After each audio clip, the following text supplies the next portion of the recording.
का study knowledge study में। तो जैसा कि हम वीडियो में अति लघु उत्तरीय प्रश्न पढ़ रहे हैं, तो अगर आपने पिछली वीडियो ना देखी हो तो जाके आप प्ले लिस्ट में देख सकते हैं, जो कि आपके एग्ज़ाम के लिए बहुत ही महत्वपूर्ण है या यूपी के सभी यूनिवर्सिटी के लिए है, क्योंकि सबका सिलेबस समान ही है। बस ये अंतर है कि किसी में ऑब्जेक्टिव पेपर होगा, किसी में रिटन। तो यह रिटन एग्ज़ाम के लिए है, बाकी लोग भी देख सकते हैं। तो ठीक है, चलिए हम अपनी क्लास शुरू करते हैं।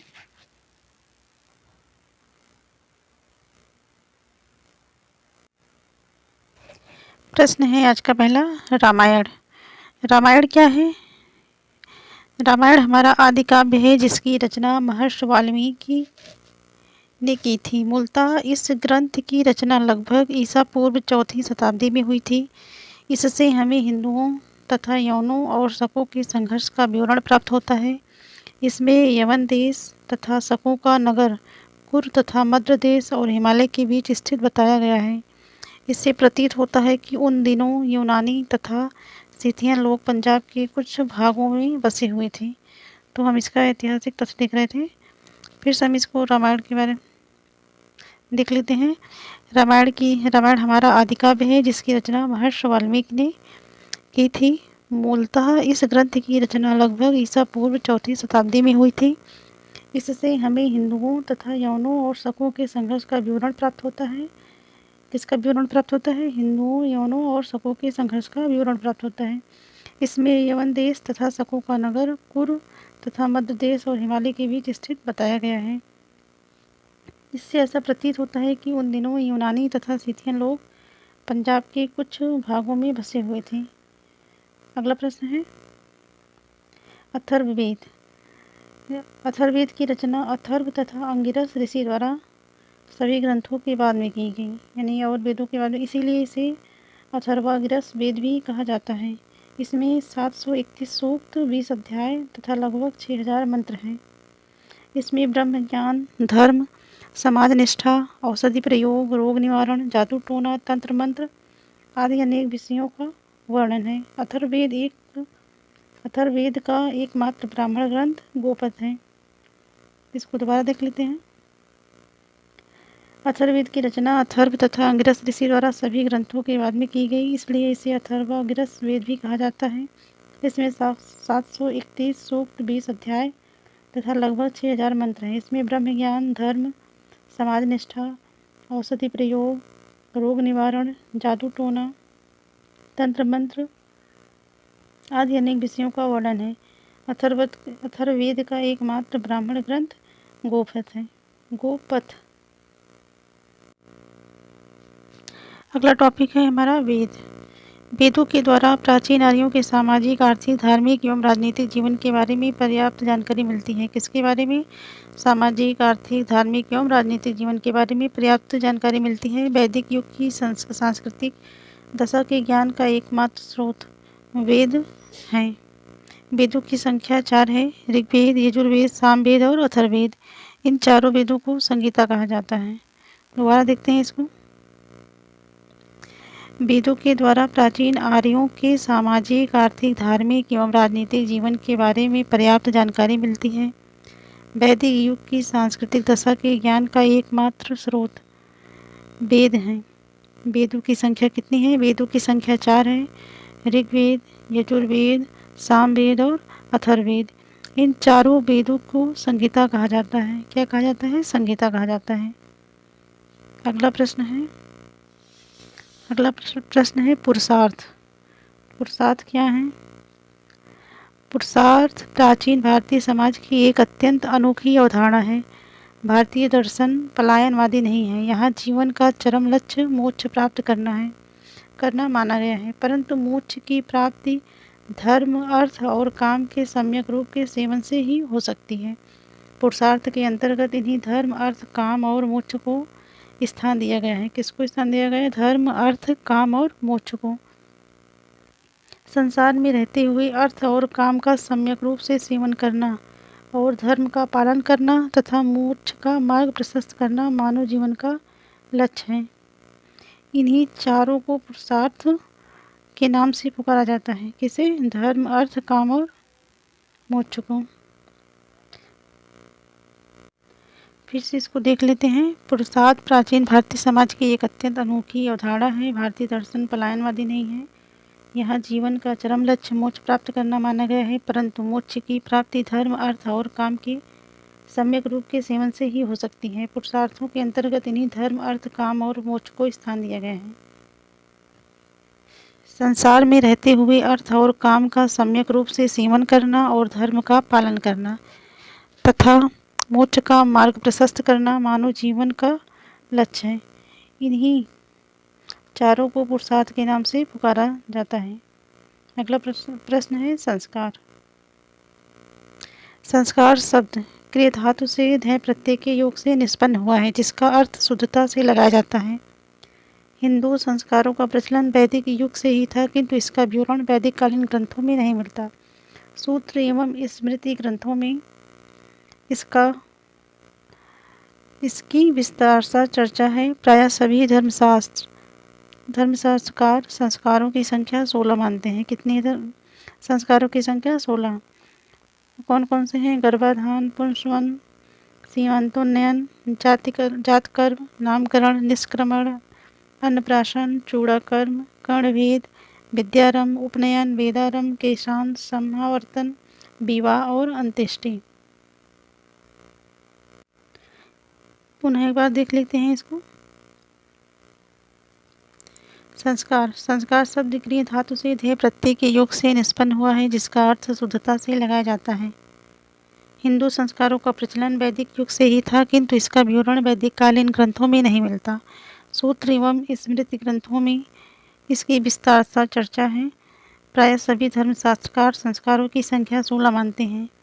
ये हैं गर्भाधान, पुंसवन, सीमंतोन्नयन, जातकर्म, नामकरण, निष्क्रमण, अन्नप्राशन, चूड़ाकर्म, कर्णभेद, विद्यारंभ, उपनयन, वेदारंभ, केशांत, समावर्तन, विवाह और अंत्येष्टि। अगला प्रश्न है ब्राह्मण ग्रंथ। ब्राह्मण ग्रंथ वैदिक संहिताओं की व्याख्या करने के लिए गद्य में लिखे गए हैं। किसकी व्याख्या करने के लिए? वैदिक संहिताओं की व्याख्या करने के लिए। प्रत्येक संहिता के लिए अलग अलग ब्राह्मण ग्रंथ हैं, जैसे ऋग्वेद के लिए ऐतरेय तथा कौशितकी, यजुर्वेद के लिए तैतरीय तथा शतपथ, सामवेद के लिए पंचविश और अथर्ववेद के लिए गोपथ आदि। इन ग्रंथों से हमें परीक्षित के बाद और बिंबिसार के पूर्व की घटनाओं का ज्ञान प्राप्त होता है। ऐतरेय, शतपथ, तैतरीय, पंचविश आदि प्राचीन ब्राह्मण ग्रंथों में अनेक ऐतिहासिक तथ्य मिलते हैं।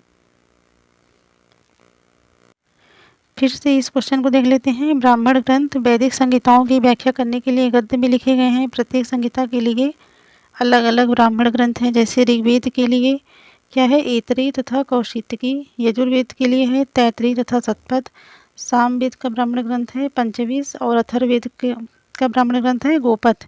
इन ग्रंथों से हमें परीक्षित के बाद और बिंबिसार के पूर्व की घटनाओं का ज्ञान प्राप्त होता है। ऐतरेय, शतपथ, तैतरीय, पंचविश आदि प्राचीन ब्राह्मण ग्रंथों में अनेक ऐतिहासिक तथ्य मिलते हैं। अगला प्रश्न है जिगुरत। जिगुरत क्या है? सुमेरियन भाषा में जिगुरत का अर्थ था पर्वत निवास। यह मंदिर का ही दूसरा रूप है। कुछ इतिहासकारों का मत है कि सुमेरियन मूलतः पर्वतीय प्रदेश के निवासी थे, इसलिए उन्होंने अपने देवताओं के लिए पर्वताकार भवनों का निर्माण किया और उन्हें जिगुरत नाम दिया। उर नगर की खुदाई से जिगुरत के अवशेष मिले हैं। निप्पुर नगर में एनिलिल के जिगुरत की बाहरी दीवारों में पक्की ईंटों के प्रयोग का प्रमाण प्राप्त हुआ है। जिगुरत के अगले भाग में निर्मित 3 सीढ़ियाँ आधी ऊंचाई में जाकर मिलती थी। इसमें कई समतल छतें निर्मित की जाती थी। ये जिगुरत 7 या 9 मंजिला होता था। ये मंदिर धन और विद्या के भंडार होते थे। ये बैंक का भी कार्य करते थे और व्यवसाय के भी प्रधान केंद्र होते थे। सुमेरियन भाषा में जिगुरत का अर्थ था पर्वत निवास। यह मंदिर का ही दूसरा रूप है। कुछ इतिहासकार का मत है कि सुमेरियन मूलतः पर्वतीय प्रदेश के निवासी थे, इसलिए उन्होंने अपने देवताओं के लिए पर्वताकार भवनों का निर्माण किया और उन्हें जिगुरत नाम दिया। उर नगर की खुदाई से जिगुरत के अवशेष मिले हैं। निप्पुर नगर में एनिलिल के जिगुरत की बाहरी दीवारों में पक्की ईंटों के प्रयोग का प्रमाण प्राप्त हुआ है। तो जिगुरत के अगले भाग में निर्मित 3 सीढ़ियाँ आधी ऊंचाई में जाकर मिलती थी। इसमें कई समतल छतें निर्मित की जाती थी। ये जिगुरत 7 या 9 मंजिला होता था। ये मंदिर धन और विद्या के भंडार होते थे। ये बैंक का भी कार्य करते थे और व्यवसाय के भी प्रधान केंद्र होते थे। अगला प्रश्न है, हम्मुराबी की विधि संहिता। बेबीलोनिया की सर्वाधिक महत्वपूर्ण दिन उसकी विधि संहिता है। हम्मुराबी ने उस समय में प्रचलित नियमों का संग्रह करवाया तथा उन्हें सुविधाजनक बनाते हुए उनमें आवश्यक परिवर्तन तथा संशोधन कर एक विधान संहिता का निर्माण किया तथा 2.5 मीटर ऊंचे प्रस्तर पर उत्कीर्ण करवाया ताकि सामान्य जनता को भी नियमों की जानकारी रहे। इस प्रस्तर स्तंभ की खोज फ्रांसीसी विद्वान N.D. मार्गन ने की थी। दोबारा इसलिए देख ले रहे हैं ताकि याद हो जाए हमें। हम्मुराबी की विधि संहिता। बेबीलोनिया की सर्वाधिक महत्वपूर्ण दिन उसकी विधि संहिता है। हम्मुराबी ने उस समय में प्रचलित नियमों का संग्रह करवाया तथा उन्हें सुविधाजनक बनाते हुए उनमें आवश्यक परिवर्तन तथा संशोधन कर एक विधान संहिता का निर्माण किया तथा 2.5 मीटर ऊंचे प्रस्तर पर उत्कीर्ण करवाया ताकि सामान्य जनता को भी नियमों की जानकारी रहे। इस प्रस्तर स्तंभ की खोज फ्रांसीसी विद्वान N.D. मार्गन ने की थी। अगला प्रश्न है, अनुलोम विवाह। क्या है अनुलोम विवाह? क्या होता है अनुलोम विवाह? इसमें उच्च वर्ण का पुरुष होता है और निम्न वर्ण की स्त्री। क्या होता है? उच्च वर्ण का पुरुष और निम्न वर्ण की स्त्री। उच्च वर्ण का पुरुष और निम्न वर्ण की स्त्री। वैदिक युग में वर्ण और जाति का कठोर बंधन नहीं था, इसलिए इस प्रकार के विवाह का बहुधा संकेत मिलता है। भृगवंशी ब्राह्मण ऋषि च्यवन ने क्षत्रिय राजकुमारी सुकन्या से विवाह किया। विष्णुवंशी शोर की पत्नियों में एक वैश्य की पुत्री थी। चाक्षुष और कच्छिवान जैसे तपस्वियों का जन्म ब्रह्मर्षि और शूद्र की संयुक्तता से हुआ था। वशिष्ठ के पुत्र शक्ति का विवाह वैश्य कन्या अदृश्यंती से हुआ था। ब्राह्मण ऋषि अगस्त्य की पत्नी लोपमुद्रा क्षत्रिय थी। यानी वैदिक युग के इस बाद इस प्रकार के विवाह को निंदनीय माने जाने लगा। यानी जब वैदिक युग में कोई ऊंचे वर्ण का पुरुष और निम्न वर्ण की स्त्री विवाह करते थे तो उसे अनुलोम विवाह कहा जाता था। और ठीक इसके विपरीत यानी निम्न उच्च वर्ण की स्त्री और निम्न वर्ण का पुरुष विवाह करते थे तो उसे कौन सा विवाह? उसे प्रतिलोम विवाह कहा जाता था। कौन सा विवाह? प्रतिलोम। इसको दोबारा देख लेते हैं। अनुलोम विवाह क्या था? इसमें ऊंचे वर्ण का पुरुष होता है और निम्न वर्ण की स्त्री। वैदिक युग में वर्ण और जाति का कठोर बंधन नहीं था, इसलिए इस प्रकार के विवाह का बहुधा संकेत मिलता है। भृगवंशी ब्राह्मण ऋषि च्यवन ने क्षत्रिय राजकुमारी सुकन्या से विवाह किया। वृषणवंशी शोर की पत्नियों में एक वैश्य की पुत्री थी। चाक्षुष और कच्छिवान जैसे तपस्वियों का जन्म ब्रह्मर्षि और शूद्र की संयुक्ता से हुआ था। वशिष्ठ के पुत्र शक्ति का विवाह वैश्य कन्या अदृश्यंती से हुआ था। ब्राह्मण ऋषि अगस्त्य की पत्नी लोपमुद्रा क्षत्रिय थी। वैदिक युग के बाद इस प्रकार के विवाह को निंदनीय माने जाने लगा। अगला प्रश्न है, पगोड़ा। यह चीनी स्थापत्य कला का श्रेष्ठ नमूना है। पगोड़ा एक पवित्र मीनार होती है जो एक ऊंचे पतली पिरामिड से मिलती जुलती है। इसके 6 या 7 पार्श्व होते हैं और इसकी प्रत्येक मंजिल के ऊपर विशिष्ट प्रकार की छत होती है। कोई पगोड़ा 15 मंजिलों का होता था। जब चीन में बौद्ध धर्म का प्रचार हुआ तो वहाँ अनेक बौद्ध मंदिर भी बनने लगे। पगोड़ा क्या है? चीनी स्थापत्य कला का श्रेष्ठ नमूना है। पगोड़ा एक पवित्र मीनार होती है जो एक ऊंचे पतले पिरामिड से मिलती जुलती है। इसके 6 या 7 पार्श्व होते हैं और इसकी प्रत्येक मंजिल के ऊपर विशिष्ट प्रकार की छत होती है। कोई पगोड़ा 15 मंजिलों का होता है। जब चीन में बौद्ध धर्म का प्रचार हुआ तो वहाँ अनेक बौद्ध मंदिर भी बनने लगे। तो ठीक है, ये रहे कुछ इंपॉर्टेंट क्वेश्चन। मिलते हैं नेक्स्ट वीडियो में। वीडियो अच्छी लगी हो तो लाइक करें, शेयर करें, चैनल पर नए हैं सब्सक्राइब करें। Thank you.